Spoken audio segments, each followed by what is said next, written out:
ഇന്നൊരു easy mutton കുറുമയുടെ റെസിപ്പിയാണ്. 1 kilo mutton മഞ്ഞൾപ്പൊടിയും ഉപ്പും ചേർത്ത് നന്നായി യോജിപ്പിച്ച് 2 പട്ട, 4-5 കരയാമ്പൂ, 3 ഏലക്കായ ഇതും കൂടിയിട്ട് നമുക്ക് വേവിച്ചെടുക്കാം. 2 ഉരുളക്കിഴങ്ങ് ചെറിയ കഷ്ണങ്ങളാക്കി കട്ട് ചെയ്തതിലേക്ക് ഇട്ട് കൊടുക്കുന്നുണ്ട്. ഹൈ ഫ്ലെയിമിൽ 2 വിസിൽ വന്ന ശേഷം മീഡിയം ഫ്ലെയിമിൽ 1 വിസിൽ വരുമ്പോൾ നമുക്ക് തീ ഓഫ് ചെയ്യാം. ചൂടായ പാനിലേക്ക് ഒരു മീഡിയം സൈസ് 2 സവാള ചെറുതായി വഴറ്റിയെടുക്കാം. അതിലേക്ക് ഒരു ചെറിയ കഷ്ണം ഇഞ്ചി, 10-12 വെളുത്തുള്ളി,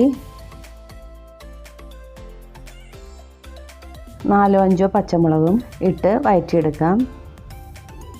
മീഡിയം ടൈപ്പ് ഒരു തക്കാളി ഇതിലേക്ക് ഇട്ട് കൊടുക്കുന്നുണ്ട്. ചെറുതായിട്ടൊന്ന് വഴന്ന് വരുമ്പോൾ നമുക്ക് ചൂടാറിയ ശേഷം ഒരു മിക്സിയുടെ ജാറിലിട്ട് നന്നായി പേസ്റ്റ് ആക്കാനുള്ളതാണ്. ഇതിവിടെ ചൂടാറിയിട്ടുണ്ട്, നന്നായിട്ട് പേസ്റ്റ് ആക്കാം. ആ പാനിലേക്ക് കുറച്ച് എണ്ണ ഒഴിച്ച് ഈ അരപ്പ് ഇതിലേക്കിട്ട് ഒന്ന് നെയ്യ് തെളിയുന്നത് വരെ ഒന്ന് വഴറ്റിയെടുക്കാം.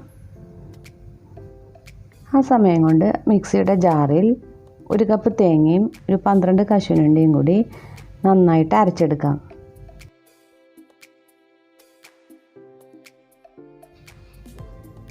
ഇതിപ്പോൾ ആവശ്യത്തിന് നന്നായി വഴന്ന് വന്നിട്ടുണ്ട്. 1 സ്പൂൺ മല്ലിപ്പൊടി, 1/2 സ്പൂൺ മഞ്ഞൾപ്പൊടിയും ഇട്ട് 1 സ്പൂൺ കുരുമുളക് പൊടിയും ഇട്ട് നമുക്ക് യോജിപ്പിച്ചെടുക്കാം.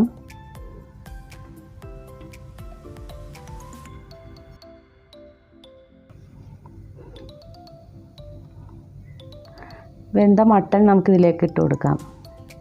ഇതെല്ലാം കൂടി നന്നായി യോജിപ്പിച്ചെടുക്കാം.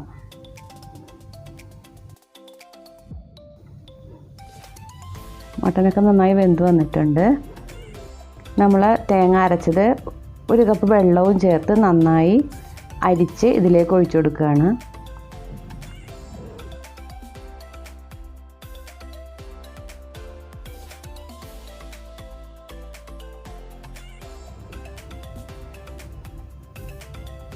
ഇത് നന്നായി നെയ്യൊക്കെ തെളിഞ്ഞ് ആവശ്യത്തിന് തിക്കായി വന്നിട്ടുണ്ട്. കുറച്ച് മല്ലിയില കട്ട് ചെയ്തതിലേക്ക് ഇട്ട് കൊടുക്കുന്നുണ്ട്. മീഡിയം ഫ്ലെയിമിൽ ഒരു 10 മിനിറ്റ് മീഡിയം ഫ്ലെയിമിൽ ഇട്ട് കൊടുക്കാം. നല്ല ഈസിയായി പെട്ടെന്ന് ഉണ്ടാക്കാൻ പറ്റുന്ന ഒരു മട്ടൺ കുറുമയുടെ റെസിപ്പിയാണ്. എല്ലാവരും ഒന്ന് ട്രൈ ചെയ്ത് നോക്കണം.